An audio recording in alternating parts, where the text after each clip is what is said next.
which is not going to be easy because Beth has the charisma of a traffic cone.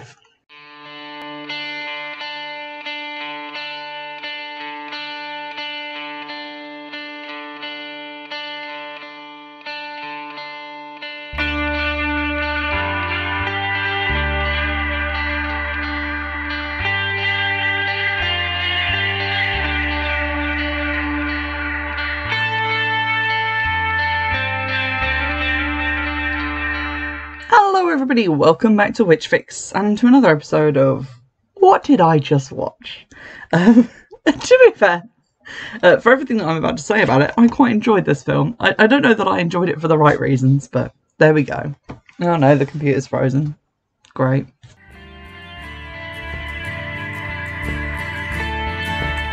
Hopefully now that my computer is done trying to upload Steam and Origin and an MSN News Bulletin and open Windows Internet Explorer and a whole host of other things that I didn't ask it to do. What I asked it to do was record audio, but it decided to prioritise everything over that. We can get into the movie. I'm not salty about it. It's fine. So this is a 2020 movie, and on the cover it says reminiscent of The Vampire Diaries, and then on the back cover it says reminiscent of TV's Charmed, but both from different publications / blogs or whatever.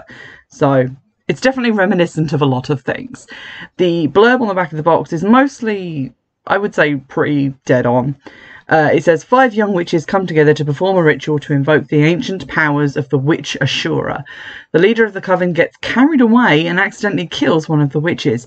She needs the strength of a complete coven to invoke Ashura's powers and send them out to find a final witch. As she absorbs power of the surviving girls, plot to take her down, but the possessed witch unleashes hell on campus with only one young witch left to stop her. A couple of details in there are kind of not in the movie, but we'll go with it. Like that's mostly the plot. Sure. This movie is a certificate 15. It's 81 minutes long, and I'm going to trigger warn at the top for self-harm, homophobia, mentions of drugging, and allusions to rape. So going in, I was quite hopeful. I love a high flyers movie. I feel like we've had some good and some iffy experiences, but for the most part, if it's got high flyers on it, it's usually, you know, at least watchable. So this was pretty good. The pictures on the box are actually from the film, which always helps, and they look pretty cool. There's a lot of like pentacles and fire, and probably going to be an okay film, and it was for the most part okay. I will say right at the top that the soundtrack did not need to go as hard as it did. I don't know if the kids still say this shit slaps, but it definitely slapped. It was pretty good. It was definitely one of my favourite soundtracks to one of these relatively unknown movies that I've looked at, so it gets a point for that. We start off the first scene of the film with a group of women in lingerie and thigh-high boots going into an abandoned building carrying lanterns. We start as we mean to go on. They're like getting around into a circle, they're getting ready to, I guess, do some sort of ritual, and then we zoom in on one of them and cut back to, I'm assuming, an earlier point in time, where she's arriving at a college dorm with a 6-pack of beer. She's welcomed in by, you know, various other women with smoky eyes and black clothing. We're first introduced to Ronnie, who is kind of our Nancy of the group. I'm not that keen on Ronnie's acting, I will say that, but she instantly gets pissed off at Christy, who is the girl we're sort of in the perspective of, for not bringing, I think she said a rat, but there were no subtitles and I couldn't rewind, so there we go. She goes off on her about not taking this seriously, this I'm assuming being witchcraft, and then a blonde-haired witch, who is later revealed to be called Jax, just offers to kill her. She and Ronnie are kind of an item. This was a bit full on, and I will say that, like, I found Jax and Ronnie to be very full on in just their kind of like evil acting. But there we go. Then there's this slightly slutty, drunken stoner witch who's called Taylor. And Beth, who seems kind of needy and a bit nerdy and nervous. So these are the 4 witches that we've been introduced to, aside from Christy. We're then back to the ritual. In the opening scene, they also have like the grimoire of the Green Witch, which is a book that I had. I can't remember if I reviewed it or not, but I've definitely read before, and it's not really like the evil magic that these guys are into, but there we go. We're back in the ritual. They talk about the goddess witch Ashura. They're not 100% sure if she's a goddess or a witch, but I think she was just a regular person, and that she's been bound and that she needs unbinding by 5 witches working together, that Ronnie is a descendant of Ashura, and that everyone else in the Coven is a descendant of someone from Ashura's Coven. So we've got Christy, who's the element of water, Jax, who's the element of fire, Taylor, who's the element of air, and Beth, who is the element of wood. They call her Earth later on, but everyone is like, I invoke the element of water, I invoke the element of fire, and she's just like, I call on the powers of wood. She's not bringing a lot to the table, but she is bringing what the table is made of. They then go around to do a blood sacrifice as part of the summoning of Ashura, or whatever it is they're trying to do. It's poorly defined. This is like a nick on the chest, so Ronnie goes around and like cuts everybody's chest. And then when she gets to Christy, she's just like, chant louder, Christy. And Christy's like, okay, I'll chant louder. And then Ronnie just stabs her to death on the ground. Like, she like cuts her and then cuts her again. And then cuts her some more and then pushes her on the ground and like stabs her a bunch. And it looks super fake. And Christy's not like screaming like you would if you were being stabbed. She's just going like, oh, as if you were being mildly inconvenienced. Jack seems really into the murder, and everyone else just seems to just not be registering that a murder is happening, except for Beth, who looks mildly put out. So they've killed her, and then Ronnie gets up with like blood all over her hands. She's like, oh, now we need a 5th witch. And it's like, yeah, we only need a 5th witch because you killed Christy. For no real reason. Like, we're not really given a reason for this. They mentioned something later on, which I'll get to, but from my point of view, I was like, so why did you kill her then, you idiot? Then we get some opening credits with some occult stuff you can buy on Amazon and people suiting up in leather belts as clothing. Make of that what you will. We then land into the dream sequence of our new main character, since Christy, you know, is dead. They just left her body on that vacant lot as well. It's unclear if she ever gets discovered, but the cops don't really, like, come around asking questions, so they just got away with that incredibly bloody murder. We're in the head of Sophie, who is different to all the other characters because she has red hair. And she's wearing a white dress in a meadow. And she's calling out for her mum, but in, like, a slow motion. So she, like, reaches out her hand and then goes, Mom!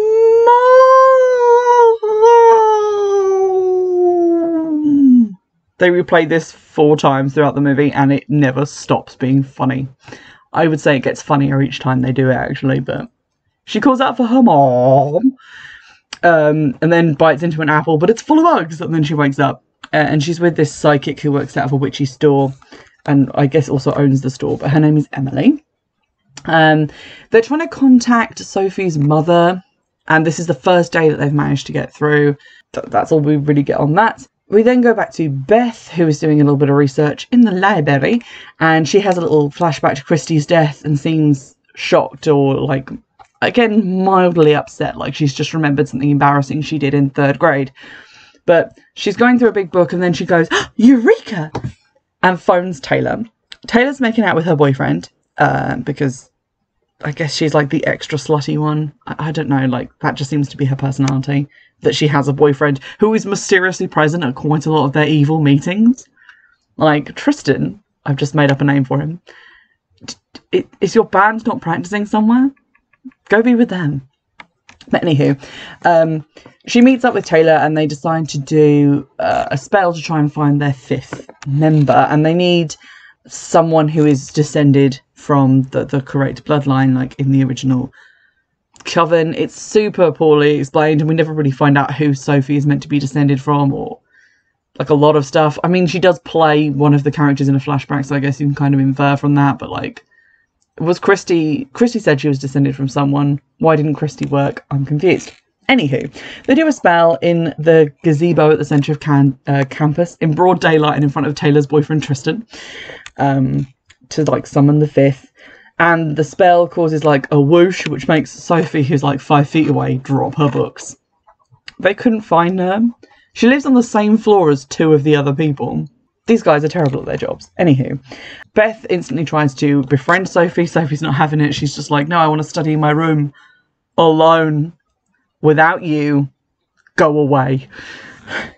I respect Sophie for wanting to avoid social interaction this much. And she shuts her door and turns off her lights with magic, notably without saying anything or like gesturing or anything. This is wildly inconsistent later, so I'm just going to bring it up.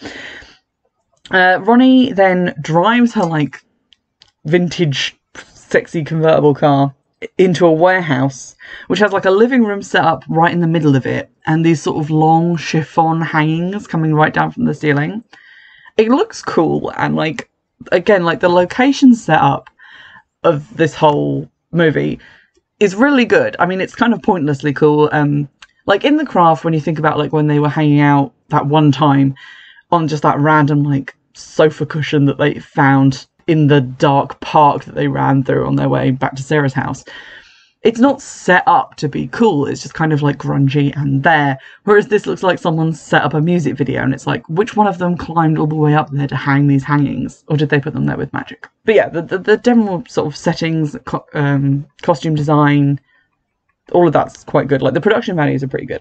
They're trying to get Taylor to read this like ancient text, which it has like 4 lines scribbled in Sharpie on each page. I don't know why Taylor's reading it, because with all due respect, she's not the smart one. And she's really struggling, and Ronnie decides to just start being a badass for no reason, and ices her, which makes her like covered in like whitish blue body paint and glitter, like she's playing Jack Frost in a sort of children's pantomime. Jax delivers the immortal line, "Want an iced frap, you basic ass bitch?" Jax is hilarious in all the wrong ways. All of her lines are just so awful, and I've written quite a lot of them down. And then she's like, "Oh, Ronnie, you have to let her go. She ain't nothing but a thought." Oh, someone used Urban Dictionary. They also say fuck like 180 times. They drop more F-bombs than like if it was the last day of the fuck war in fuck Europe. Anyway, Beth eventually arrives to tell them that she's found their 5th, and they need to get a piece of her to like do a test to make sure that she's actually like the right bloodline or the right person. We then cut to Sophie in the shower. She's singing, and then she pulls back the curtain and Ronnie's there, who like scratches her face with a sharp fingernail. But then Jax just straight off like hacks off a chunk of her hair with a knife. It's like, why did you do both? This is silly. Then Ronnie throws a CGI black magic snake at her, and Sophie does some random magic that I'm not even sure what it does, and then runs away to talk to Emily at the witch shop. And then Emily says like, "Oh no, they took your hair. There are terrible spells that call for something personal." And Sophie's like, "I don't love that." And it's like, I don't love that for you either. They try and contact Sophie's mum again for answers, because they're like, "We got through today and now the witches are after you. This can't be a coincidence." It's never really confirmed or denied if it is a coincidence or not, but there we go. They go back into the weird visiony place, and her mum is now holding like the dirty and bloody Christy, and she gives her a hug, and then Christy disappears. And then Sophie realises she's late for a midterm and just books it to college. She rushes in, makes sexy eyes at James, the TA, and then does the exam, and he's kind of into her, and he's now the love interest. The witches do another spell of just wide out in the open, this time in a dive bar, to test Sophie's hair. And this isn't just like pointing at the hair and saying some words. They've got like a whole little kit of like alchemy supplies that they just break out in this bar. It's great. It turns out Ronnie won't let anyone read her special magic book, so she's definitely hiding something. And then she starts making out with Jax, and some random homophobic guy comes up to them like, "That's disgusting," just so they can be like, "Screw you, old man." Which I found funny for 2 reasons. So the first is that he calls Ronnie Butch, and the only thing Butch about Ronnie is that she's like incredibly aggressive. Like, she's just as like made up as everybody else. She looks exactly as femme as everyone else there. And also, this guy has come up to them and has been like, "Hot lesbians making out in my bar? No, I will not stand for this." Because I feel like if he just sleazed on them and watched, like, you know, 99% of people would, then he'd be directly calling out the intended audience of this movie, which is just here to watch girls make out with each other and be topless. So he has to be a gross homophobe, because otherwise, you know, they're just kind of judging their own audience. I realise that audience is me because I watched the film, but That's not why I watched the movie. I'm here for the witches, guys. Anywho, they don't fuck this guy up for whatever reason. I guess so that they can fuck him up later. And they task Beth with bringing Sophie in, which is not going to be easy because Beth has the charisma of a traffic cone. Sophie goes to meet Professor Lynn, who's her history professor. She admits that she loves history because she's just so quirky. Be very judgmental of Sophie, but, you know. And it turns out their town was founded by a Mr. Calvert, whose wife and daughter were supposedly witches. And Dr. Lynn's professor was, like, obsessed with finding the body of Sybil Calvert because he thought that there was magic in her bones, and none of this is relevant. But they found the daughter Helen's journal, which the professor now has, like, copies of, and this is relevant later, because 200 years ago, almost to the very day, something very similar happened, like a meteor shower that has just happened, and basically they were doing the same ritual that the girls are now trying to do in the present. Back at the weird garage of music video setup, the hangings, I swear, have changed colour, because earlier they were like sort of pink and gauzy, and now they're like black and grey. But anywho, it's now time for a weird, lackluster PG-13 sex scene. Ronnie then says to Jax, like afterwards, that she had expected Beth to work out their plan by now, and talks about the ascension and how the earth element is key. So this is when, you know, Beth gets upgraded from wood to earth, and that they plan to kill her, which they never get around to in the movie, but I guess they do try later, so I'll let that go. Then they, like, suit back up in their, like, weird belt fetishy costumes to do another ritual, and this is apparently a ritual to free Ronnie of her soul. I will say that the first ritual and this ritual, we're not really sure what point they have in the process of bringing this entity into the world. Like, they're trying to get rid of Ronnie's soul, but why? Are they preparing for her to be possessed? Because she seems to think that she's going to be in control, and then getting rid of her soul doesn't really change her in any way. Like, in this one scene, she has different coloured contacts in, but then she doesn't. She goes back to looking normal. Anywho, some smoke and cockroaches come out of Ronnie's mouth. Ew. And then they invoke Ashura into this vessel, and they talk about the upcoming eclipse, and her eyes are white in this one scene, and then go back to normal. We'll find out that Sophie apparently wants to bring her mother back from the dead. This comes out of fucking nowhere. 1 minute ago she was trying to call her on the other side, and next she's trying to bring her back. That's a pretty big leap. But there we go. Sophie chats up James, and then Beth appears, like she literally jumps into the scene from out of the scene, to apologise for what happened in the shower. I don't think an apology is enough. They cut off a lump of this bitch's hair, and she didn't even bring her own muffin, or like a coffee to say sorry, or a wig, or some hair extensions. She just turns up to say sorry, and then everything's fine. Beth and Sophie go to Sophie's room to talk about witch stuff. She says that her mum is dead, and Beth is like, oh, that's too bad. Bonding. She says that Sophie has been proven to be a descendant of the Coven, that they need her, and that they will be all-powerful when Ashura is brought back, because there's no downside to that whatsoever. And then Sophie's just like, oh, sure, I'll join your Coven and get in on this, because then I can bring my mum back from the dead, which is something that I just decided that I wanted to do yesterday. Then there's a sort of prog rock break. And then we go back to the warehouse garage for the third part of the ritual, like the third ritual of 3. They kind of St. Trinian Sophie into her witch costume, and then they brand a pentacle on her back like what they all have. And she like joins them, and she's wearing a teeny bit more eyeliner now, so she's one of the gang. They say like, may your magic turn against you if you break your oath to the Coven, but nothing fucking comes of that. And then fucking Taylor's boyfriend Tristan, who's there for some reason, is just like, let's get lit, yo. And it's like, Tristan, you're 32. Graduate college.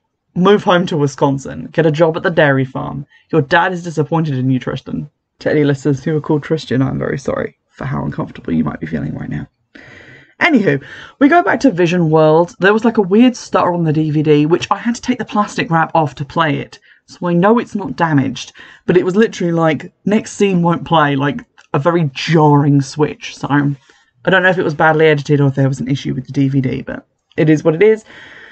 Nothing really happens in Vision World, and then Sophie wakes up in bed at 5 PM to a call from James, who is outside with strawberry lemonade at 5 p.m. Like, oh, I just, you know, we kissed that one time. We've had 2 conversations. I thought I'd come to your house with a beverage. Calm down, James. The witches turn up and mind wipe James and send him home and steal his lemonade. And then they go up to Sophie's room and, like, do some magic on her so she'll come out with them. Coming out with them basically involves a slow walk to the car, like we're in The Craft and it's that bit where they're walking across campus. And then they go out to the bar where the homophobe hangs out. I swear it's a different bar though, but there we go. And they magic him in the balls and call him an idiot. And then at the last minute, Sophie, like, mind wipes the bartender and is like, this guy tried to rob you and you stopped him. Call the cops. And so the guy, like, grabs the homophobic guy and is like, let's see how they like that asshole in jail. Meanwhile, the guy who got magicked in the balls just keeps saying, right in my pecker. God, this is stupid. So that's all they did, and now it's nighttime. Ronnie then tells Beth to read a passage from the secret book that no one's allowed to look at while they're doing the ritual, because Ronnie won't be able to read it once the ritual was started. She'll be, I guess, busy being possessed. But Beth is to read that one passage and nothing else. So it's obvious that there are secret things in this book. They all gather around Ronnie and they do the ritual, which is very similar to, like, soul removal ritual, but now there's more people there. And then Ashura, like, takes over her body and, like, floats up in the air in an admittedly very cool scene, which is only slightly ruined by the, like, fire cannons going off in the background. Like, I feel like you didn't need those. Her floating is creepy enough. But there we go. And Taylor's all like, oh my god, we did it. This is great. I knew we could do it. And Ashura looks at her and goes, you did this? And then kills Taylor with, like, spirit lightning. Why is she so mad? Did she not want to come back? It's never really explained why she kills Taylor. Like, if she needs to kill Taylor as part of the ritual to, like, absorb her powers, fine. But why is she saying, like, you did this? It makes no sense. Anyway, Beth and Sophie wisely decide to sprint away from all of this goings-on. And then they hide in the, like, alley behind the warehouse, just in lingerie in the middle of the night, which I kind of wish they'd had to sneak all the way back across town like that, but they do magic up some clothes, so we were spared that, like, hilarious hijinks. But they decide to bind Ashura again. Like, they're just really like, let's just do that. That's their first option. They don't decide to try anything else. They don't try and work out what's going on. They don't even have that moment where they think, like, oh, we got tricked big time. They're just like, oh no, we need to bind that shit. So they go to the witch shop to talk to Emily. After a little bit of knocking ideas back and forth, they decide that they need extra power to take on Ashura, so they'll absorb the power of Sophie's dead mom. She's going to, like, take her powers, because you can just take power from someone who's already dead, and then fight Ashura. Except having, like, one other person's power isn't going to make up for, like, all of her power, but let's just say that it will. We get the flashback again. And then we go into, like, the little dream world where she and her mum are, like, hugging. Her mum's like, I'm going to give you my power. It's all great. Her mum is only, like, 3 years older than her in age, I swear. Like, they're basically the same age, which is weird. And then once this is done and Sophie's eyes are glowing, like, bright blue, which Emily is just like, are you okay? They discover that they need the diary of Helen to, like, get the spell to bind Ashura. So they do a spell to locate the diary, which is obviously at the professor's house, because she said that she had it earlier, but I guess doing a spell is easier than just remembering conversations that you've had. We then cut to possibly my favourite part of the movie. I had to get a specialist in for this. So we cut to James. The evil witches need him as bait. Just like in the initiation of Sarah, they're, like, going to get James, and because he's had those 2 conversations with Sophie, she's going to risk life and limb to save him. But they go to his house, and he's playing a game with this, like, weird thing that's like a kind of laptop-sized plastic tray with, like, a game, like, what looks like an Xbox controller and a joystick moulded onto it. And I had to go and get my brother because I had never seen one of these before. Because it felt like one of those moments in films where someone's playing, like, an Xbox game, but they're playing it with a Nintendo controller, and you're like, movie, why?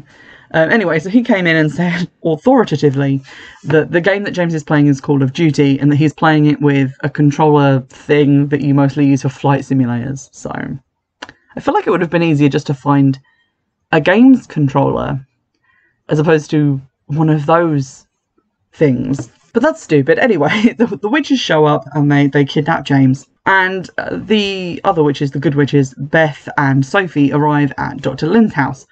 But they open her door with, like, a gesture and then a word and go in. But they just open and close the door at the magic shop with just a gesture. And earlier, Sophie just did it with her mind.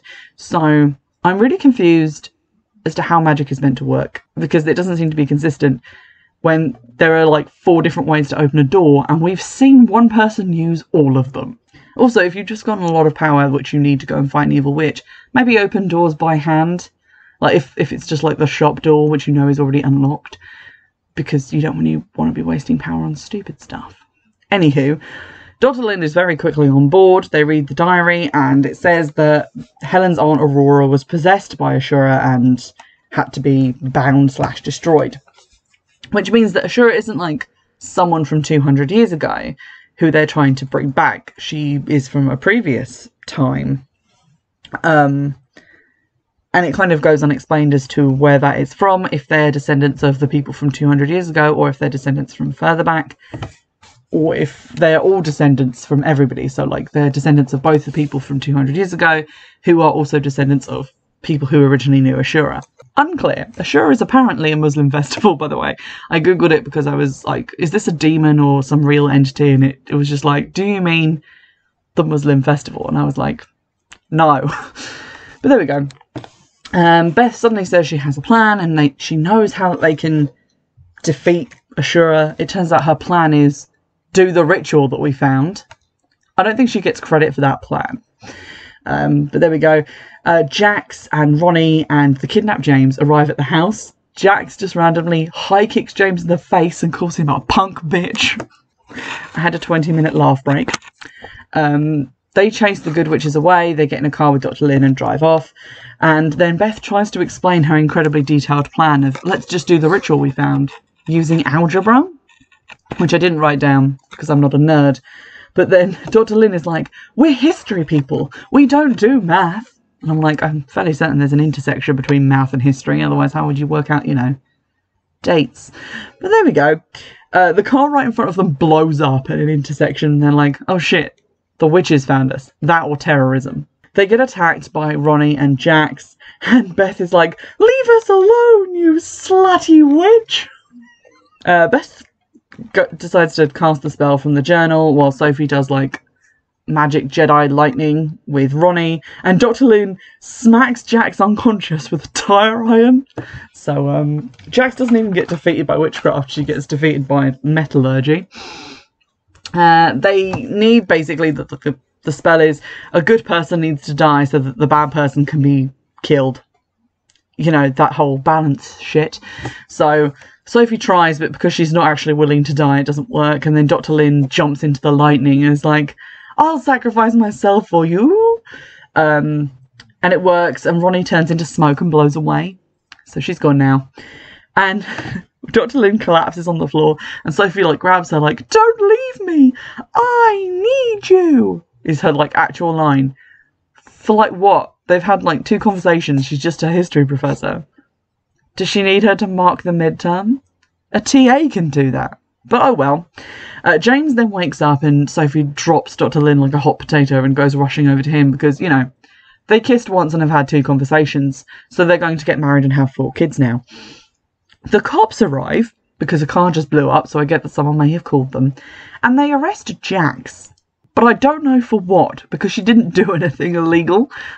Evil witchcraft obviously is not good, but she didn't do a crime. They can't prove that she blew that car up. Nobody saw her do it as far as I'm aware. And if they're arresting her for the murder right at the beginning, how do they know that she did it? And why isn't Beth arrested at the same time? Because she was definitely there and definitely was part of it. So I'm confused as to why Jax was arrested, but she's arrested and taken to prison. And then Beth and Sophie and James go out for breakfast like they're friends now, when really Sophie showed no interest in Beth as a friend prospect, and then only got in with her and her group to bring her mum back from the dead, which she just sort of forgets about doing, I guess, and then finds out that Beth was part of a plot to kill them all and had already witnessed the death of one innocent girl and not reported it to the police. But sure, let's go to IHOP, all is forgiven. So that's the movie. Like I said, I had a good time with this because it, like, on one hand, the music was great. It looked like a very witchy movie. They're like really cool witchy visuals. If I was like 12, I could see myself really loving this movie and thinking it was so cool and like, you know, having a lot of love for like the aesthetic of it. And it does remind me of watching like old episodes of Charmed and all that, just kind of like badass witchery. And it's also hilarious because of mainly a lot of Jax's lines and just a lot of stuff going on, and even like little moments where Emily goes, "There's no time to waste," and then they sit around the table in the magic shop for a further 20 seconds of dead silence just looking at each other. It feels like bits of this were definitely intended to be stupidly funny, and if they weren't, that's unfortunate. But yeah, I would definitely watch this one again with friends. I think this would be very fun to watch. It had a plot that more or less made sense, even if it was not particularly like out there and original, and did have a few little kind of holes in it or things that weren't explained well. And the general production values of it were pretty good and didn't look too eye-wateringly bad. Like the special effects and like CGI and stuff looked like kind of mid seasons of Charmed, like not hugely like 90s and bad, just kind of like, yeah, that's pretty fake looking. But you know, when someone throws a snake made of magic at you, you don't expect it to really look real, do you? So there we go. It has my tentative recommendation, and if you go and watch it, let me know what you thought of some of the hilarious lines that I did not include in my breakdown of the plot, because there were way more than I put in. If you have another movie to recommend, if you know a lot about like the movies that like High Flyers are bringing out, because there were like 29 trailers at the beginning of this DVD, and a lot of them for like haunted things or possessed children, or just like those kind of general like categories of movie. If you know that they have anything else coming out, or anything else that came out in like 2020, 2021, because I'm looking at more recent things now, do let me know. Drop the recommendations down below, and in the meantime, I will see you in the next episode. Bye! Which is not going to be easy because Beth has the charisma of a traffic cone.